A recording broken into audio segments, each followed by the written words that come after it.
할렐루야. 잘 계셨습니까? 오늘은 예레미야 애가를 공부하도록 하겠습니다. 예레미야는 애가는요, 처음에 예레미야 책하고 같이 합본이었었는데 나중에 예레미야와 예레미야 애가를 서로 따로따로 엮어진 책입니다. 예레미야 애가를 공부할 때는 앞에 예레미야서를 이렇게 한번 상기해보는 게 좋겠죠. 지난 시간에 공부했던 예레미야서, 예레미야의 뜻이 뭐라 그랬어요? 예레미야 이름의 뜻은 던져지다, 하나님과 멀다 라는 또한 여호와께서 던지시다 라는 말이 있다 그랬어요. 예레미야의 고향은 아나돗이라 그랬고요. 예레미야는 하나님께서 너는 두루마리 책을 취하여 네게 이룬 모든 말을 그곳에 기록하라 라는 하나님의 명령을 받고 친구 바룩과 함께 말씀을 받아서 구슬로 전하면 바룩이 옆에서 잘 적었던 그런 것을 여러분 기억하실 겁니다. 예레미야 사역에서 있어서는 요시야 통치 13년부터 예루살렘 멸망 때까지, 그러니까 BC 627년부터 BC 586년까지 전 기간에 걸쳐서 기록이 됐는데요. 오늘 예레미야 애가는 605년 때 바벨론 군대가 갈그미스에서 애굽의 군대를 격파했고, 그리고 당시 애굽의 지배하에 있었던 유다는 바벨론에 복속됐거든요. 그때서부터 적었기 때문에 오늘 그것을 기억하면서 공부하면 좋겠습니다. 여러분, 예레미야의 성품이 어떻다 그랬어요? 예레미야 성품은 아주 유한 사람이에요. 그죠? 예레미야는 감성적이고 천성적으로 부드럽다 그랬어요. 그리고 점잖았고 그는 동정심이 많았다 그랬습니다. 그가 온유한 성품이지만 하나님의 냉혹한 심판의 말씀을 선포해야 했기 때문에 그는 많은 심적 갈등을 느끼고 많이 울었어요. 그래서 오늘 책 제목이 예레미야 애가잖아요. 애가가 뭐예요? 슬픈 노래. 예레미야가 슬퍼하면서 이렇게 적은 그런 책입니다. 예레미야서의 특징은 타락한 유다 왕조의 말기에 하나님의 참된 사역자가 당하는 핍박과 선지자의 고뇌를 생생하게 묘사했고, 그리고 예루살렘 멸망의 불가피성과 회복의 예언을 중심으로 기록했는데 구술로 기록되어서 예언의 내용이 반복됐고, 그리고 연대순으로 정리되어 있지는 않다 그랬죠. 그 중에서도 특별히 슬픈 노래, 자 다시 한번 보겠습니다. BC 601년에 바벨론의 느부갓네살 왕은 애굽을 멸망시키기 위하여 다시 애굽에 쳐들어갔지만 그들의 완강한 저항으로 실패하고 말았다. 예레미야의 만류에도 불구하고 유다왕 여호야김은 이때를 이용하여 바벨론에 대해 반기를 들었지만 그것도 잠시뿐이었다. 왜? 바벨론이 패했잖아요. 오히려 느부갓네살 왕은 여호야김은 왕을 쳐서 1만여 명을 인질로 잡아갔다. 그 후 바벨론은 세 차례나 유다를 침략하여 마침내 BC 586년에 예루살렘의 도성과 성전을 파괴함으로 유다를 멸망시켰다. 이러한 환경에서 예레미야는 당시의 파멸을 슬퍼하며 날카로운 묘사로 애가를 기록했다. 아시겠죠? 성문서의 7번째, 구약 전체의 20번째 책인 본서의 히브리어 성경 표제는요, 에카라고 쓰여 있어요. 그 성경 표제가 에카. 그러니까 에카는 어찌하여 또는 슬프다라는 극도의 슬픔과 놀라움을 표시하는 단어입니다. 이 단어의 본문의 첫 단어이기도 하다. 벌게이트는 선지자 예레미야의 애가라고 했는데 그 대부분의 역본들이 예레미야 애가, 슬픔의 노래, 눈물의 노래라고 부르고 있다. 저자가 누구인지는 본문에서 정확하게 밝히고 있지 않지만 그러나 예레미야가 맞지요. 유다의 전통이나 기독교에서는 예레미야 저작설에 동의하고 있다. 그 이유는 첫째, 예루살렘 멸망이라는 동일한 주제를 다루는 내용상의 유사성과 두 번째는요, 문체가 예레미야서와 비슷한 점. 그러니까 예레미야는 말로 구술로 전했고 바르게 썼지만 그러나 그 문체는 비슷한 거죠.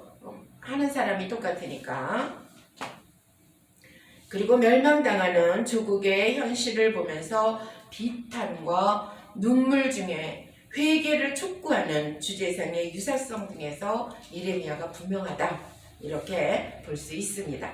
70인역은 본서의 명칭을 드레노이도 역시나 비탄, 애가라는 뜻인데 비가 드레노이로 붙이고 순서도 예레미야 다음에 놓음으로써 예레미야가 저자임을 시사해주고 있다. 그랬어요. 연대 볼까요? 본서는 예루살렘이 멸망한 직후부터 그디아랴 총독을 암살한 무리들에 의해 애굽으로 끌려가기 전까지의 사이에 쓰여진 것으로 보인다. 그러니까 BC 586년에서 568년까지에 쓰인 것으로 보인다. 기록 목적. 본서는 예루살렘의 멸망에 대해 애통과 슬픔으로 허탄한 그 상황에서 한탄만 할 것이 아니라 진노하신 하나님의 의로우심을 인정하고 유다가 회개할 것을 호소하고 있다. 아울러 하나님의 긍휼을 바라고 유다 백성이 하나님께 돌아오게 해달라고 기도하고 있다. 본서의 기록 목적은 유다가 당한 재난에 대한 탄식과 하나님의 공의를 깨달아 자복하게 하려는 동시에 장차 자기 백성을 회복시키실 하나님에 대한 소망을 심어주려는 데 있다. 하니까 에레미야 애가가 슬프다 정말 못 견디겠다 그걸로 끝나는 것이 아니라 그 슬픔 가운데서도 소망을 주신 하나님을 바라보면서 그 소망을 이루실 그 하나님께 호소하고 있는 겁니다. 특징 보죠. 선지자 예레미야는 황폐화된 예루살렘을 바라보며 찢어지는 듯한 마음으로 이 애가를 불렀다. 예레미야의 슬픔이 느껴지십니까? 본서는 각 장으로 구성된 5개의 시로 되어 있다. 1장부터 5장까지로 되어 있어요. 각 시에서는 하나님의 공의로우신 심판으로 말미암은 성읍의 황폐한 모습을 적나라하게 묘사하며 또한 각 시는 하나님께 드리는 간절한 기도로 끝을 맺고 있다. 그랬어요. 자, 에레미야 애가에서 배우는 5가지 진리를 한번 보겠습니다. 에레미야를 통해서 우리가 무엇을 배워야 될까? 첫째는요, 하나님 심판의 엄중함을 배워야 돼요. 하나님의 심판의 엄중함. 그리고 두 번째는 하나님 진노의 의로움을 또한 배워야 돼요. 하나님이 공연히 인생을 괴롭히시려고 진노하시는 게 아니라는 거죠. 또한 하나님 말씀의 신빙성도 배워야 됩니다. 네 번째는요, 하나님 마음의 긍휼하심, 엄중하게 심판하시고 진노하신 가운데서도 하나님의 긍휼하심이 있다는 거죠. 마지막으로 5번째는요, 하나님 자비의 신실하심을 또한 우리가 배워야 합니다. 그래서 예레미야 1장 1절로 22절까지 보면요, 주제가 예레미야의 눈물이에요. 그것은 바벨론의 침공으로 멸망하는 예루살렘의 참상을 보고 예레미야는 탄식하였다. 이제 막 살육과 파괴의 광기가 휩쓸고 지나가 아직도 처처해서 검은 연기와 거민들의 울음소리가 들려오는 예루살렘 폐허의 현장에서 쓴 첫 노래로서 무엇보다 먼저 예루살렘 함락의 참상을 목도하는 선민의 걷잡을 수 없는 고뇌 자체를 직설적으로 표출하는 데 치중한다. 그래서 5 노래들 중에서도 가장 급박하고도 비감 어린 노래라 하겠다. 예레미야가 하나님으로부터 말씀을 받았잖아요. 하나님께서 이 백성을 징계하시겠다는, 그래서 포로로 끌려가게 두시겠다는 그 말씀을 받았어요. 그래서 사람들이 믿지 않을 때도 예레미야는 받은 말씀 그대로 우리가 죄를 저질렀기 때문에, 하나님이 드디어 진노하셨기 때문에 우리는 이렇게 벌받는 것이 마땅하다. 오히려 정말 묵묵히 이 모든 일들을 당함으로써 회개하고 하나님을 생각하며 우리가 정말 눈물로써 하나님 앞에 돌아와야 할 것이다. 이렇게 얘기를 하는데 사람들은 어땠어요? 백성들을 갖다가 괴롭힌다고, 오히려 불안감을 조성한다고, 이렇게 예레미야는 동료 선지자들 뿐만 아니라 왕과 백성들로부터 외면당하고 또한 핍박을 받은 그런 예레미야죠. 그러나 하나님께서 말씀하신 그대로 예루살렘 성이 다 타고 불타고, 정말 1장에서 보면 비탄의 그 말들이 쏟아져 나오거든요. 하나님께서 말씀하신 그대로 이루어졌음에도 불구하고 슬프다, 정말 못 보겠다, 어떻게 이런 일이 있을 수 있을까. 하나님께서 그토록 사랑하시던 예루살렘 거민들이 이제는 정말 거렁뱅이가 돼서 모든 것으로부터 끊겨지고 정말 불쌍한 신세들이 되었구나, 이렇게 막 비탄하는 거예요. 그래서 이 예레미야 애가는 1장부터 5장까지 5편의 노래로 되어 있다 그랬는데 뭐라 그랬어요? 가장 급박하고도 비감 어린 노래라 그랬어요. 예레미야의 눈물, 1장 1절로 22절까지입니다. 그리고 두 번째는 예레미야 애가 2장 1절로 22절까지 두 번째 시죠. 그것은 하나님의 심판으로 인한 유다의 참상과 궁유를 호소하는 겁니다. 두 번째 노래로서 이제 처참한 패망을 몰고 온 원인인 자신들의 범죄에 눈을 돌린다. 도대체 이게 어디로부터 온 것일까? 어디로부터 온 것일까? 그러면서 그래, 우리가 범죄했기 때문이야. 하나님께서 저렇게 진노하신 까닭은 우리가 하나님으로부터 멀어졌고 하나님을 외면했고 그리고 우리 마음대로 살았기 때문이야. 자신들의 범죄를 다시 깨달으면서 이를 반영해서 예루살렘의 패망과 참상을 묘사할 때도 거기에 담긴 하나님의 심판의 의지를 우선적으로 부각시킨 겁니다. 까닭 없는 심판이 없어. 이건 바로 우리 탓이야. 우리 탓이야. 우리가 잘못했기 때문이야. 하나님 화내는 게 문제가 아니라 우리가 문제야. 아니, 하나님 우리를 지어놓고 우리를 사랑하신다 그래놓고 왜 화를 내시는 거야? 이러면 안 된다는 거죠.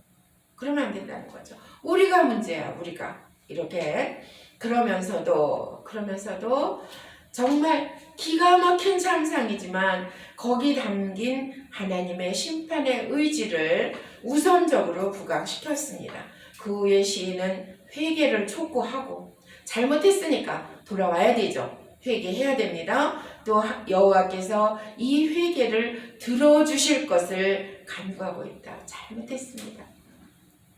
잘못했습니다. 이제는 알았습니다. 깨달았습니다. 우리가 정말 회개하고 돌이킬 테니까 하나님께서는 용서하시고 하나님께서는 진노를 푸시고 우리를 다시 받아주시옵소서 하고 간구하고 있는 겁니다. 즉 제2장은 패망의 원인이 된 선민 이스라엘의 범죄의 관점에서 그 결과로서의 예루살렘의 패망을 그리고 그 극복으로서의 회개와 구원을 노래하고 있다.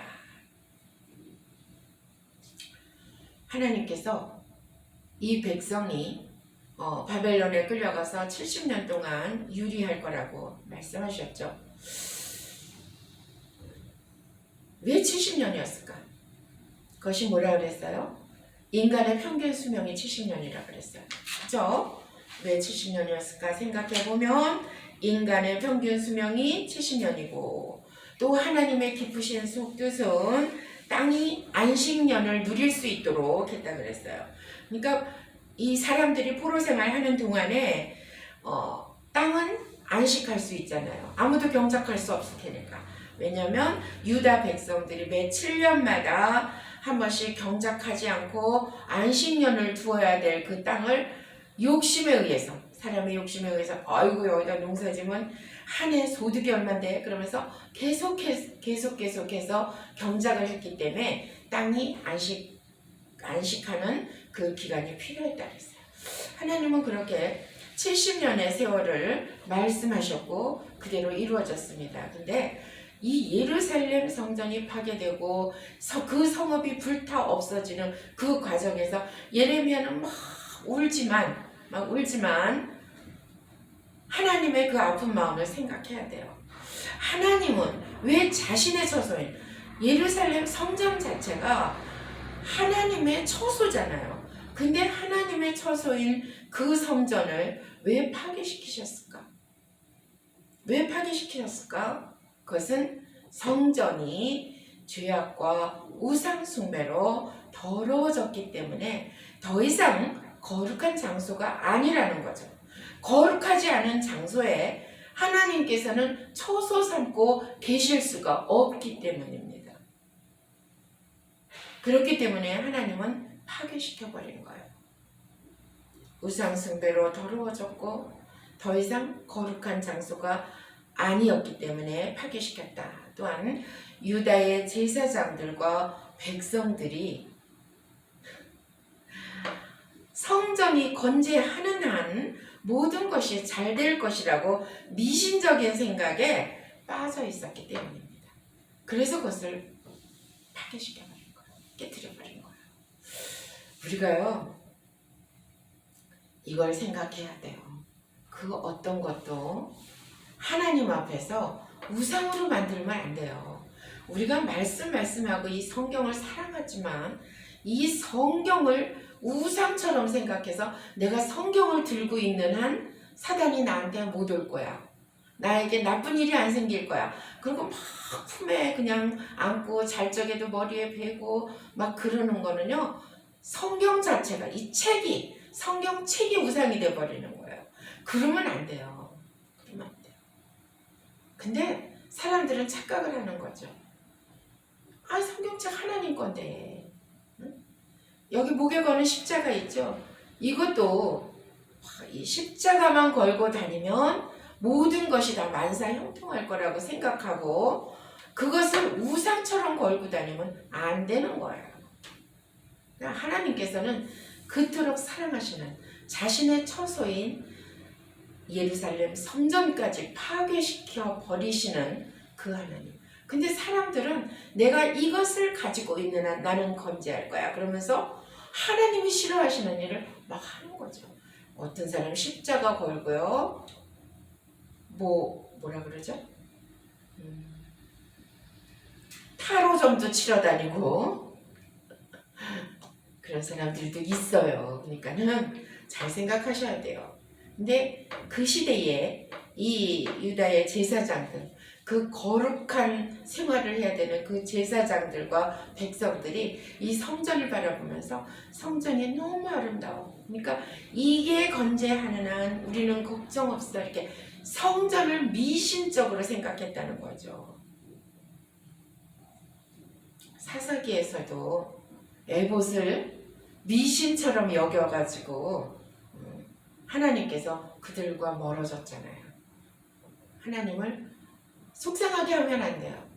우리가 하루하루 살아가면서 하나님 자존심 상하게 하지 말고요. 하나님을 속상하게 하면 안 된다는 것을 늘 생각해야 돼요. 하나님은 그들의 어리석음을 일깨우고 회개에 이르도록 그 성전을 파괴시키셨다.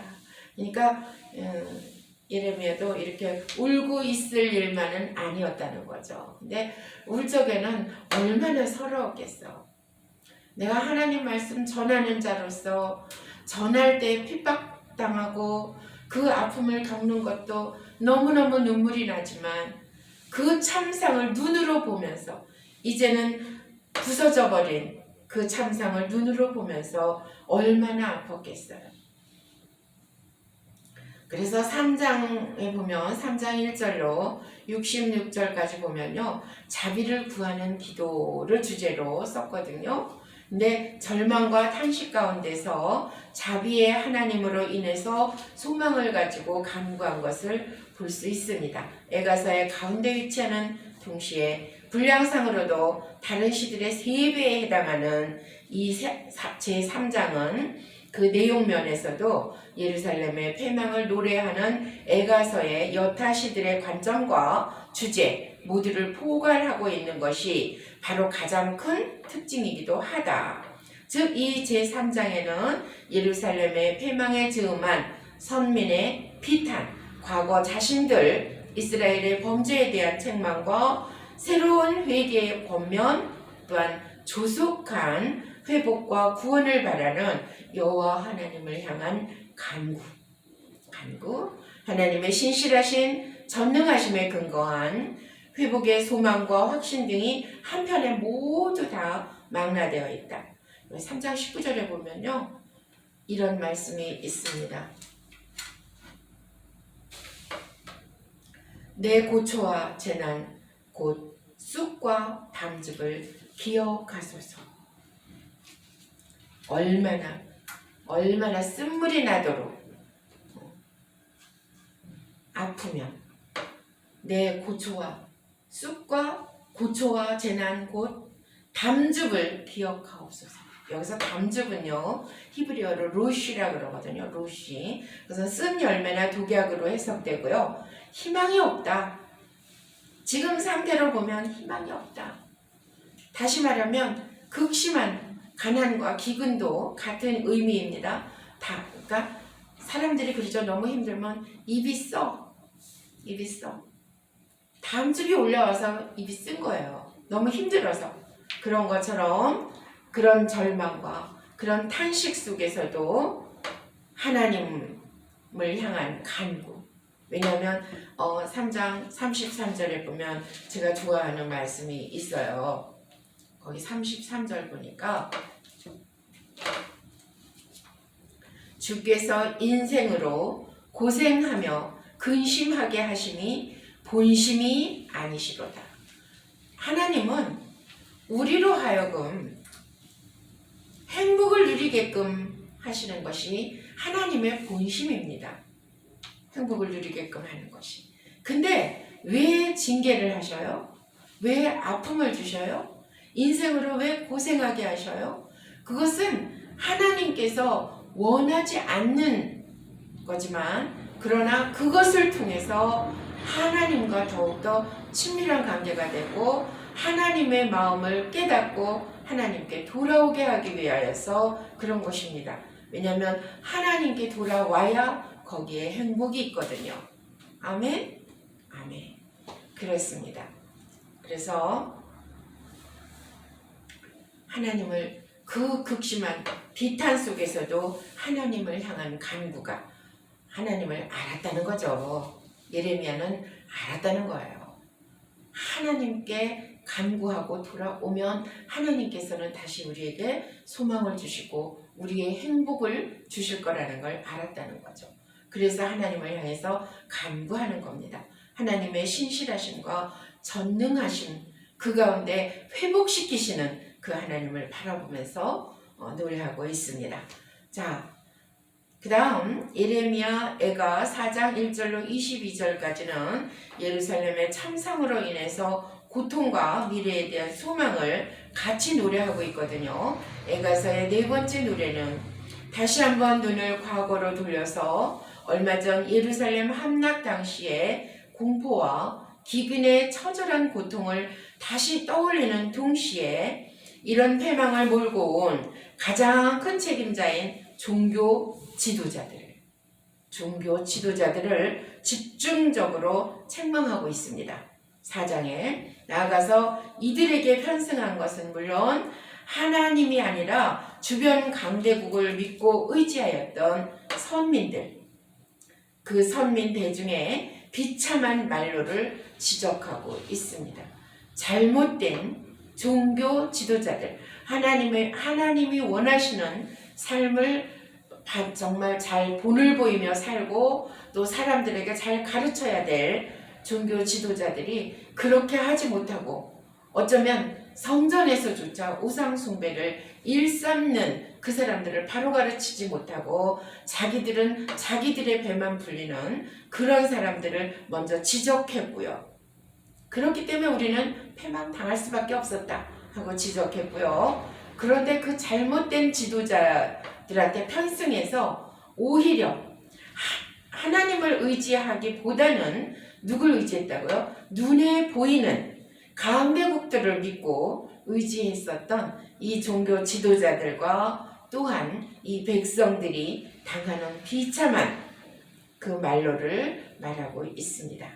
그런데 이 4장에서는요, 어차피 선민을 향한 여호와 하나님의 징계 심판이 시행된 마당에 그저 과거의 책임 추궁으로 끝나지 않고 거기에서 여호와 하나님 안에서의 회복과 구원에서의 소망을 비약함으로써 그렇게 끝을 맺고 있다. 그러니까 이 사람들이 얼마나 비참했냐면 좀비들 같아. 그 성경 4장을 이 애가 4장을 보면은요, 좀비들 같이 길거리를 헤매는 거예요. 그리고 이들이요 얼마나 기근에 시달렸냐면 자식을 삶아 먹었대. 그래서 4장 3절에 보면은 내 백성은 잔인하여 마치 광야의 타조 같도다. 이런 말씀이 있거든요. 그러니까 왜 타조라 그랬냐면 타조는 알을 낳아서 모래 속에 내팽개친대요. 내팽개치고 보호하지도 않고 기르지도 않는 습성을 가진 새가 바로 타조래요. 그러니까 이 내 백성은 잔인해서 광야의 타조 같다. 자기 자식을 내팽개치고 보호하지도 않고 기르지도 않고 오히려 배가 고프니까 자식을 오히려 삶을 먹는. 그러니까는 뭐가 생각나요? 예전에 사마리아 성에 기근이 왔을 때 오늘은 네 아이를 삶아 먹고 내일은 내 아이를 삶아 먹자 이런 말들이 오고 갔잖아요. 그런 것처럼 부녀들이 자기들의 손으로 자기들의 자녀를 삶아 먹을 수 있을까? 이걸 보면은요, 오늘날 문명사회에서는 상상조차 할 수 없는 일이지만 이들은요 어른에 비해서는 어린아이의 생명을 훨씬 가볍게 여긴 고대 사회에서의 일입니다. 그리고 극도의 굶주림 끝에 생존을 위해서 이 같은 야만적인 행위가 가능했던 것 같습니다. 그래서 그때도 이렇게 우상을 숭배하는 자들 보면 그 시절에 몰렉과 같은 이방 우상을 숭배하는 그 제사 때 보면은요, 부모들이 자녀를 우상에게 희생제물로 올렸대. 그렇게 바쳤대. 그러니까는 그 시대에 그 어린아이들이 제대로 대접도 받지 못하고 그런 일들을 겪게 된 거죠. 그래서 예레미야 애가를 보면 두 가지 주제를 볼 수 있는데, 하나는요 죄에 대해서 무서운 결과, 그러니까 그런 일들을 겪을 정도로 죄는 무서운 거예요.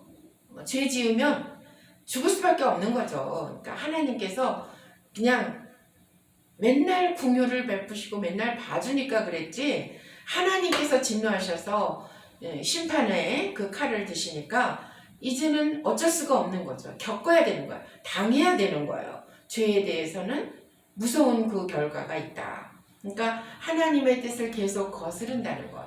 죄의 길을 계속 걷는 것은 재앙의 늪을 향해 걷는 것과 같다. 또 하나가 있는데 또 하나는 그런 중에도 하나님의 긍휼하심과 우리의 소망이 있다. 그런 중에 그냥 하나님께서 화나는 대로 하면 싹 쓸어버리면 그냥 다 끝이잖아요. 인류는 멸망하는 거잖아요. 그러나 뭐라 그랬어요? 그런 중에도 순이 자라나서 또 그 그루터기, 베어낸 그루터기에서 순이 자라나서 다시 또 새 생명을 북돋는 하나님께서 원하시는 대로 하나님은 자기 백성을 결코 포기하지 못하십니다. 포기하지 않으세요. 하나님의 긍휼은 우리가 죄악의 고통을 겪고 있을 때에도 명백히 드러나죠. 언제든 우리가 죄를 회개하고 용서를 구하면 하나님께로부터 구원의 빗줄기가 임한다. 우리를 끝까지 사랑하시는 하나님의 긍휼로 인해서 믿는 자들에게는 소망이 있는 것입니다. 그렇기 때문에 이 4장 끝부분에 보면요. 하나님께서 이 징계하시는 심판이 시행된 이 마당에도 그 책임 추궁으로 끝나는 것이 아니라 하나님 안에서 회복과 구원의 소망이 있다. 이것을 예레미야는 노래하고 있습니다. 마지막으로 5장 1절로 22절까지가 마지막 예레미야 애가의 노래죠. 그것은 주제는 구원하옵소서. 은혜의 하나님께 고통을 호소하고 구원해 주시기를 간구하고 있는 겁니다. 앞에 시들도 물론 회개를 통한 예루살렘 패망의 극복을 노래하고 있기는 하지만 어쨌든 1차적으로는 예루살렘의 패망의 비탄에 치중하고 있는 반면 이 마지막 노래는 처음부터 회개로 시작해서 구원의 간구로 끝을 맺는다. 이는 여호와 안에서만 그리고 여호와 안에서는 분명히 회복과 구원이 가능함을 전제한 것인 동시에 이제 오욕으로 점철된 쓰라린 과거를 모두 없애버리고 여호와 하나님 안에서 새 역사의 창출을 위해서 새롭게 재출발할 것을 간접적으로 촉구하는 것이라 하겠다. 아멘. 수고하셨습니다.